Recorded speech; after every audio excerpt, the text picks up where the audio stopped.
Good morning, everyone.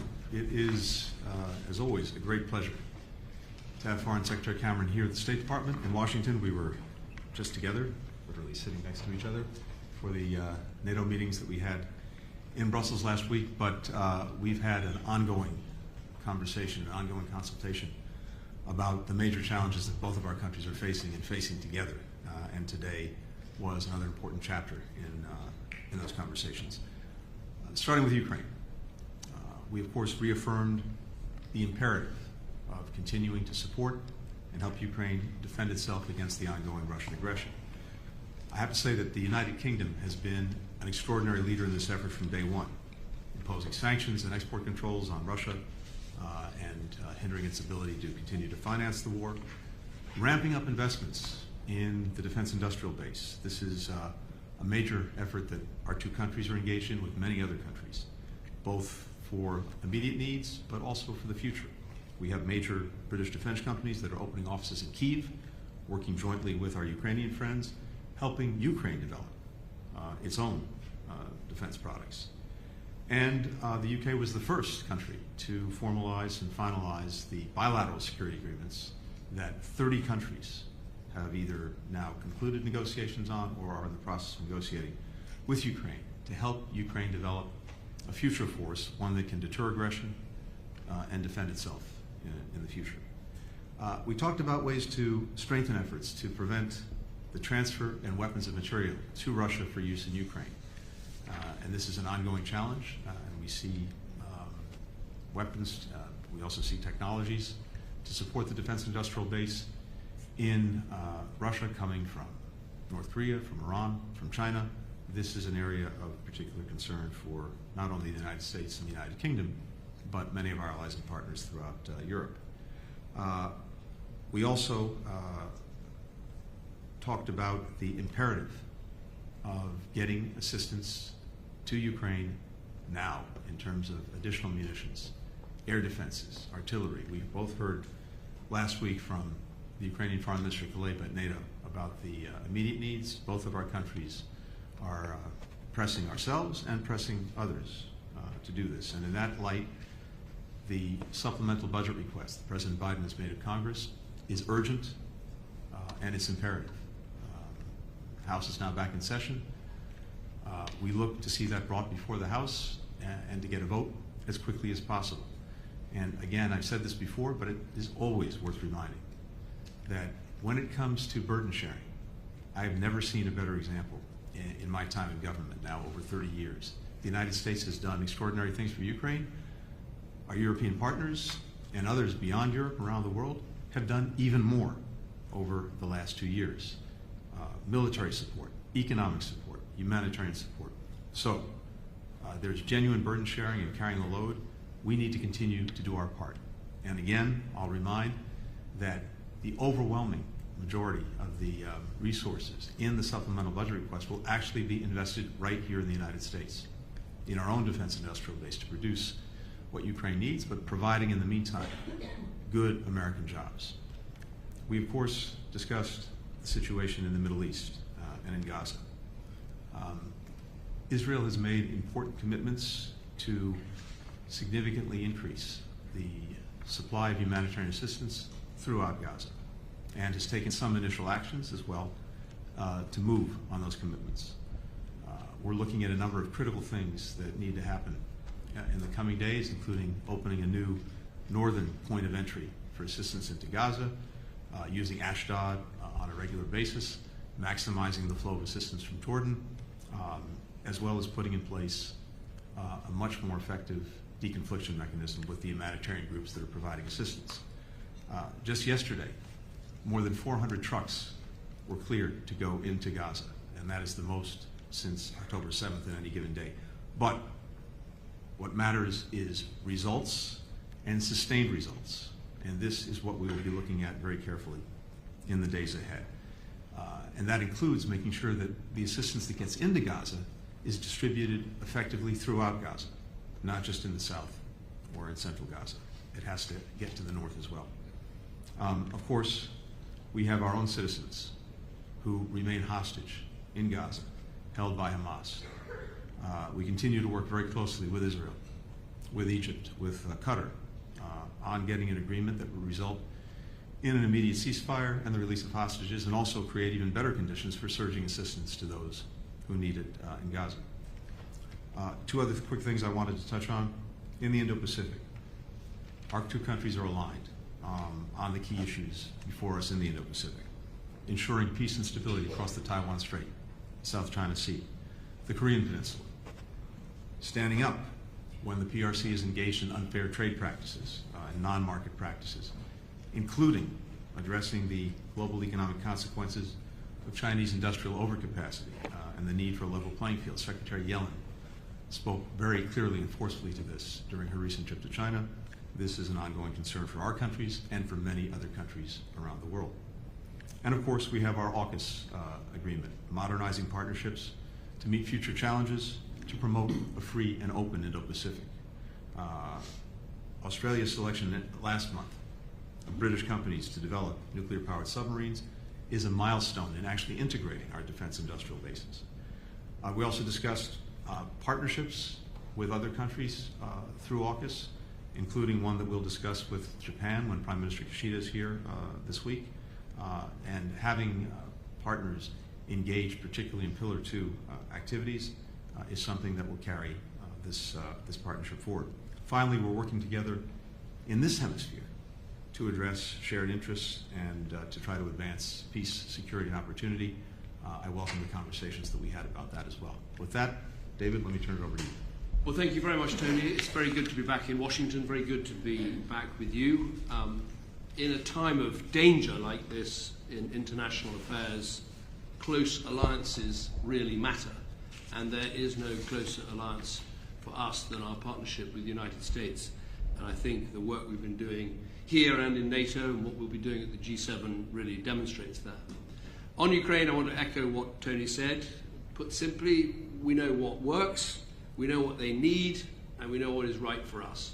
In terms of what works, we know that if we give the Ukrainians the support they deserve, they can win this war, they can achieve the just peace that they deserve.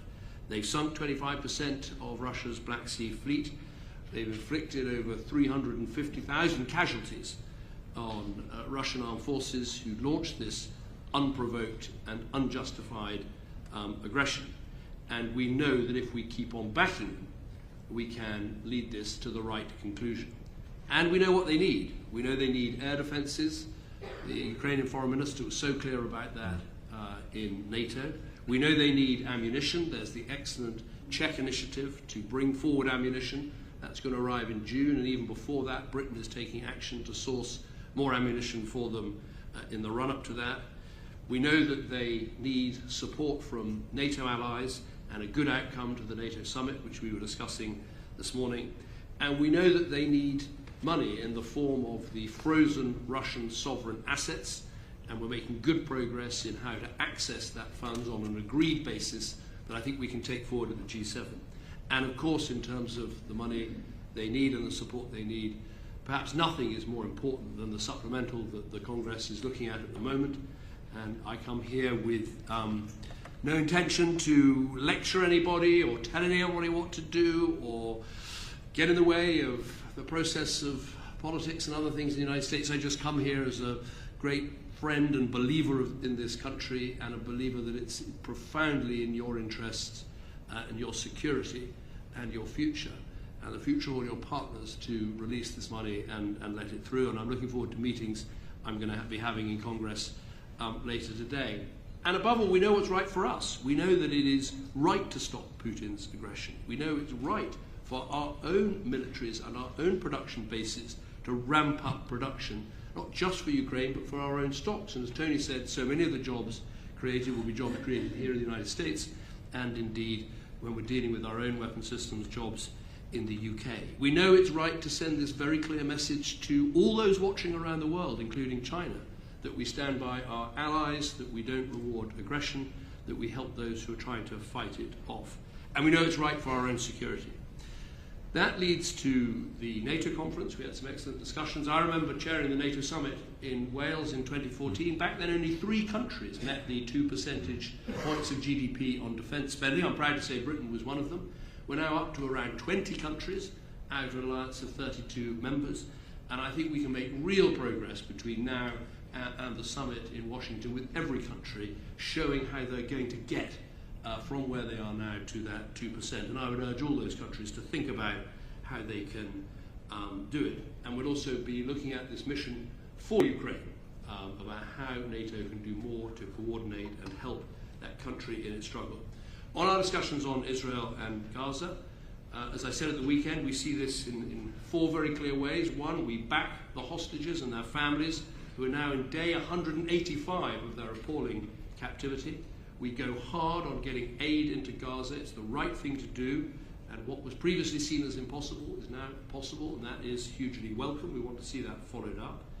We believe in leading internationally, both at the United Nations, where we achieved a good resolution on a temporary ceasefire during Ramadan, and also putting together countries that back and support a future peace process such as met in Munich, and we hope we'll meet again shortly. But the 4th part of our plan is to support Israel in its legitimate right of self-defense to deal with the Hamas threat, and it's important we maintain that support. On aid, just to be clear, as Tony said, we want to see 500 trucks a day, we want to see the water switch back on, we want to see Ashdod and a northern crossing point opened, and crucially, we want to see this deconfliction, because getting aid to Gaza on its own isn't enough. You've got to be able to get aid around Gaza, and as we saw with the tragic killing of the World Central Kitchen workers, unless you have that deconfliction, other things like that could happen. We have a very clear plan A for how we bring this conflict to an end. We have a temporary pause. We turn that into a sustainable ceasefire. We see Hamas leaders removed from Gaza. We see the terrorist infrastructure taken down. That is the way to have a political process that brings the war to an end. But we have to be aware, if that doesn't work, we have to think about what is plan B. What can humanitarian and other organizations do to make sure that if there is a conflict in Rafah, that people can achieve safety, they can get food, they can get water, they can get medicine, and people are kept safe. And I think that's something we're going to have to be looking at, and we were talking about today. Finally, on the other things you mentioned, I totally agree that AUKUS is a really important alliance, and I think one of the ways we can make it a success, as well as making sure we build our submarines and invest on time, is making progress on the ITAR regulations. If we're going to have a partnership as close as this between 3 like-minded countries, we must be able to have the free flow of munitions between us. Finally, I just wanted to mention Haiti, where Secretary Blinken has said how important it is that we all step forward and help. Britain has a number of priorities in that region, including neighbouring countries that we are responsible for, but nonetheless we will be providing over £5 million, $7 million to the fund to help support Haiti. So on these areas and many others, we've had an excellent conversation, excellent meeting, and it shows how like-minded we are on trying to make progress on these difficult conflicts that are so disrupting and disturbing our world, and we're determined to work together very closely as we do that. Thank you. Thank you. The first question goes to Olivia Gazis with CBS News. Thank you very much, and good morning. Secretary Blinken, there's been a spate of developments in Gaza that we're hoping you could shed some light for us on. First, Prime Minister Netanyahu has made public pronouncements about a date being set for an offensive in Rafah. Has the U.S. been apprised of such a date? And has it been given word of any accompanying plans by Israel to ensure the safety of civilians there? Second, you mentioned the increase of the number of trucks being permitted into Gaza on a daily basis, but aid agencies, including the UN, are still saying that much less than the minimum amount of aid required is actually getting where it needs to go. So is Israel really doing enough, quickly enough, in order to forestall changes in U.S. policy, as the President and you have made clear?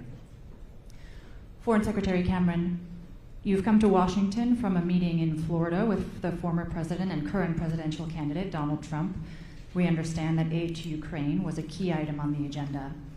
First, do you come away from that meeting more or less assured that U.S. aid to Ukraine is forthcoming in the near term? And second, did you achieve any clarity on Mr. Trump's reported plans to bring the war in Ukraine to an end? Specifically, did you receive any assurances that it would not involve territorial concessions by Kyiv? And with your indulgence, for both of you, just given the bleak indications out of Cairo today, Rachel Goldberg-Polin, who's the mother of Hirsch, one of the hostages who's been held in Gaza for now more than 6 months, said recently, "I feel that all the parties at the table have failed," to include the governments at the table. Do you disagree with her? Thank you. Olivia, I'm happy to start. Thank you. And thank you for the new iteration of asking questions of each of us and then asking a joint question at the end. It's a new model. And I'm sure your colleagues will carry forward as well. On Rafah, no, we do not have a date for any Rafah operation, at least one that's been communicated to us by the Israelis. On the contrary, what we have is an ongoing conversation with Israel about any Rafah operation. The President's been very clear about our concerns, our deep concerns, about Israel's ability to move civilians out of harm's way, to care for them once they're out of harm's way, and to have any kind of major military operation that doesn't do real harm to civilians, to children, to women, to men. We are committed to ensuring that Hamas cannot govern or dictate the future of Gaza or anything else for that matter, but how Israel conducts any further operations in Gaza matters a great deal. And as we've said, we're talking to them about alternative and, in our judgment, effective ways at solving a problem that needs to be solved, but doing it in a way that does not endanger the innocent. Those conversations are ongoing. My expectation is that we'll see Israeli colleagues again next week to pursue that. With regard to the assistance that is getting in, look, we've been, again, very clear starting with the President. We need to see not just the commitments, not just the implementation of the commitments, but actual results, and results that are sustained, and sustained throughout Gaza, not only in the south or in central Gaza. So I mentioned that, yesterday, by our count, more than 400 trucks were cleared, which is double what had been happening heretofore. That's important, but it's just one step, and again, it needs to be sustained. David referred to a number of other steps that Israel has either committed to or has already begun to take, and I mentioned some of them as well. Opening an additional crossing in the north, maximizing the route from Jordan, maximizing what is being screened at Kerem Shalom and at Rafah, fixing the water pipelines in the north, central, and southern Gaza. This is critical. And so important, putting in place a deconfliction mechanism so that humanitarians can go about their work throughout Gaza without fearing for their security and safety, and so that we never see again the horrific loss with the attack on the World Central Kitchen team just a week or so ago. So this is a work very much in progress, and as I say, we will judge it by its results and by whether they're sustained. But the commitments that have been made and the initial steps to implement those commitments are positive, but a lot more needs to happen to make sure that people in Gaza have what they need. On the issue of my meeting with President Trump, this was entirely in line with precedent of government ministers meeting with opposition politicians in the run-up to elections. I remember when I was Prime Minister meeting Mitt Romney when he was a candidate. I remember Gordon Brown meeting Barack Obama when he was a candidate. And I think, Tony, you recently had a meeting with Keir Starmer, the Labour leader, in Munich. So these things are entirely proper. But it was a private meeting, so I haven't really got anything to add to your questions. But we discussed a range of important geopolitical subjects. And on hostages, yes. Yeah. I would just say we're doing everything we can to help. There are two British nationals, but others with British connections, so we're doing everything we can. I would just make the point that ultimately the people responsible for holding these hostages are Hamas. They could release the hostages now. I'm not involved in the minutiae of the negotiations, but I know, very big offers have been made by Israel to release loads of prisoners from their prisons in response to hostages being released. And, we need the hostages to come home. We need the aid to get in, and it's Hamas more than anyone else that are standing in the way of that happening. And I would just add that I know Rachel well. If I were sitting in her shoes, I'd undoubtedly be feeling and saying the same thing, because until the day that Hirsch is home, we will not have succeeded in doing what we're determined to do, which is to bring him and bring all of the hostages back. We have our teams working on this 24/7. We're working, as you know, closely with Qatar, with Egypt, with Israel. Bill Burns has been doing extraordinary work on this. Many of us have been deeply engaged, working with the governments in question. We have an offer that's on the table now to Hamas that is very serious and should be accepted. Hamas could move forward with this immediately and get a ceasefire that would benefit people throughout Gaza, as well as, of course, get the hostages home.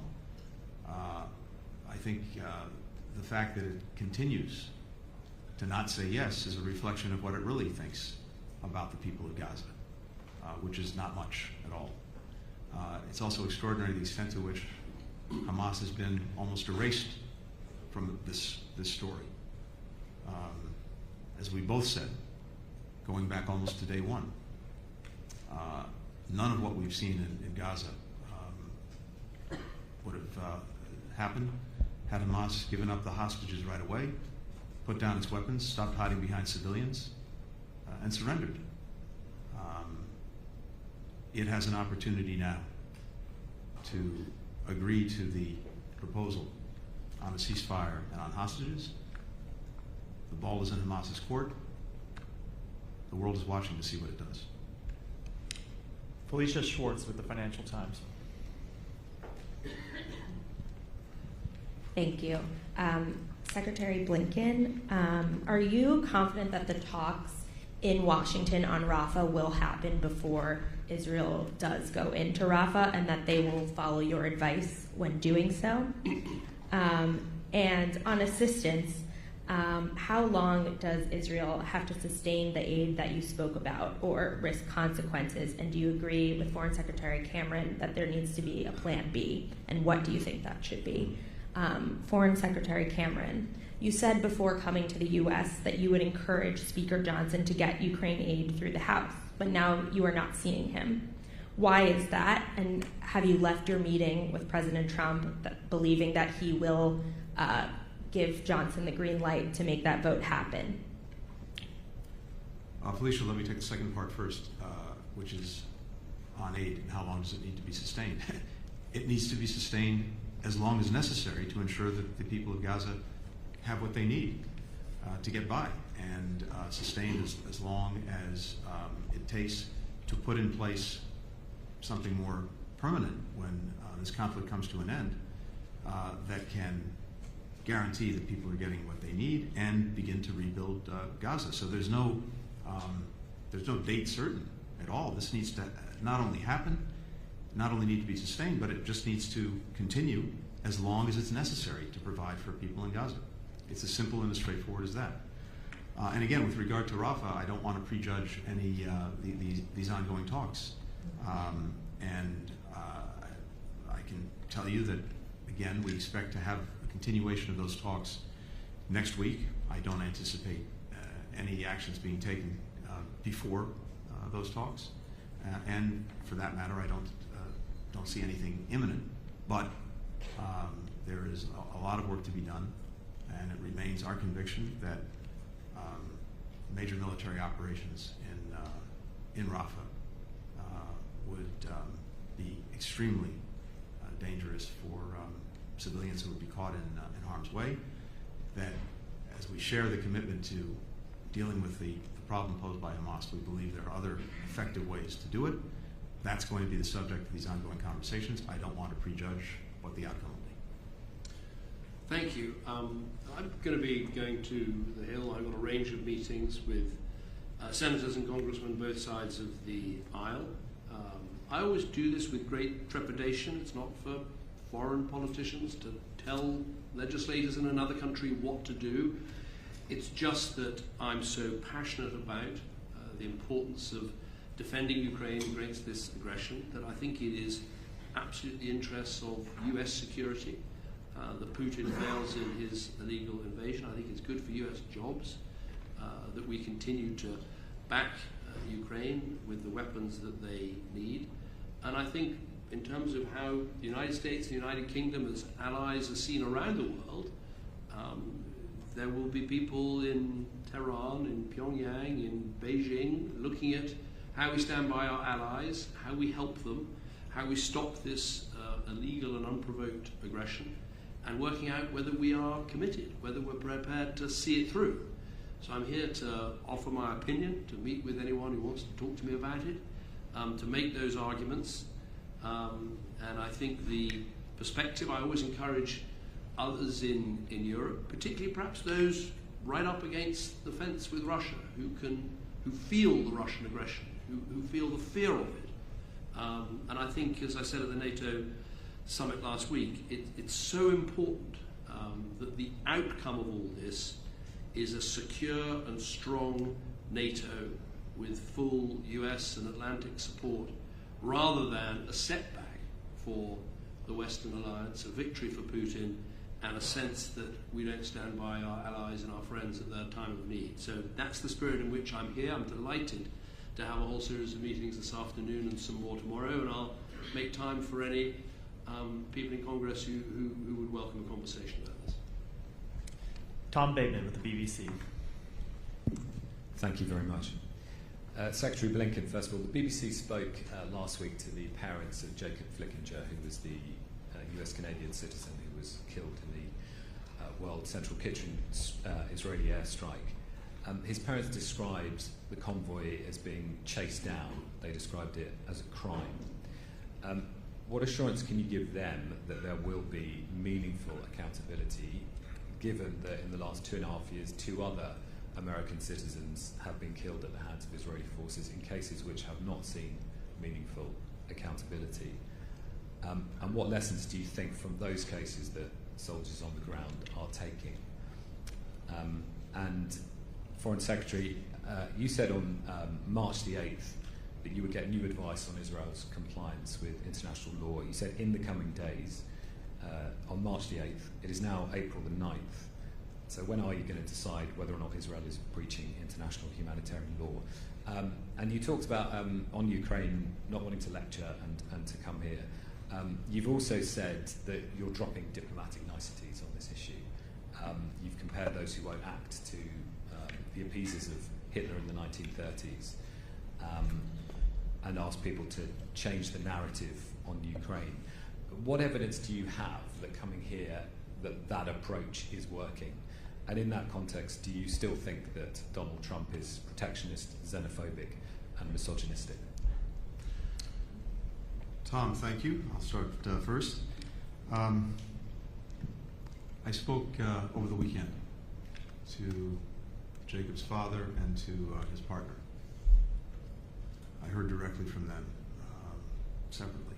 Jacob leaves an 18-month-old son, leaving everything else aside, just on a purely human level. My heart goes out to that family and to that little boy who now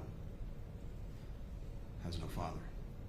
I said the other day that the World Central Kitchen team, Jacob, were genuinely heroes.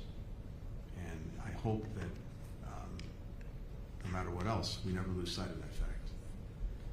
The extraordinary ways in which Jacob and the others put their lives on the line to help people who were so desperately in need when it mattered the most.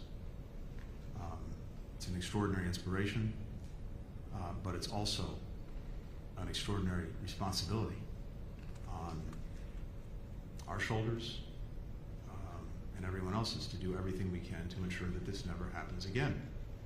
And that in Gaza in particular, humanitarian workers can go about their work with as much security as possible. So we are looking very carefully at the conclusions of the investigation that Israel conducted. We're asking questions about it. We're engaged with the Israelis. We're engaged with humanitarian organizations. And we want to make sure that, again, the investigation produces real change that can better ensure the security and safety of humanitarian workers. And to your point as well, accountability. Israel has taken some initial steps in that direction, including by removing two senior commanders who were engaged in this horrible incident. But we're in the process, an ongoing process, of looking at the conclusions and talking both to Israel and humanitarian organizations about it. One other piece of business before I turn it back over to David, unfinished business, which is simply to say thank you. You heard Foreign Secretary make a commitment on behalf of the United Kingdom to supporting the efforts that we're undertaking in Haiti, and particularly supporting a multinational security support force to go in to bolster the Haitian National Police to help regain control of Port-au-Prince from the gangs, to enable a democratic process to move forward toward elections, and to create an environment in which humanitarian assistance, development aid can get in and get to where it's needed. So I just want to say how grateful we are to the United Kingdom as well as to other partners who've been stepping up to support this effort. It means a great deal. Thank you. Thanks. On Israel and international humanitarian law, as required by the UK's robust arms export control regime, I have now reviewed the most recent advice about the situation in Gaza and Israel's conduct of their military campaign. The latest assessment leaves our position on export licenses unchanged. This is consistent with the advice that I and other ministers have received, and as ever we will keep the position under review. Let me be clear though, we continue to have grave concerns around the humanitarian access issue in Gaza, both for the period that was assessed and subsequently. We've seen a welcome increase in trucks with, as Tony said, perhaps as many as 400 going in yesterday, the highest since October the 7th, and of course public commitments from Israel to flood Gaza with aid. These now need to be turned into reality. Our position is in line with our international partners. So far, no like-minded countries have taken the decision to suspend existing arms export licenses to Israel. And I'd add that Israel remains a vital defence and security partner to the UK. Our cooperation makes the UK and Israel more secure from external threats. We will continue to use this robust legal process to assess these issues. And I just add, we don't publish legal advice, we don't comment on legal advice, but we act in a way that is consistent with it. We're a government under the law, and that's as it should be. On the issue of dropping diplomatic niceties, in many ways what I meant by that was, instead of sort of speaking in diplo speak when I addressed this issue of how we help Ukraine, I can get very emotional about it. To me, this is so fundamental to how Britain and America have worked together over years, over decades, to keep our world safe and to enhance our security. I think of my grandfather landing on the Normandy beaches under the cover of an American warship. I think of how I worked together with President Obama to deal with the ISIL threat in Syria and Iraq, how we hunted down those terrible killers of British and American hostages in the Syrian desert, Jihadi John and his like. And to me, this is the same thing. We face a huge threat from an aggressive Putin taking other countries' territory by force. And it is so important that we stick together.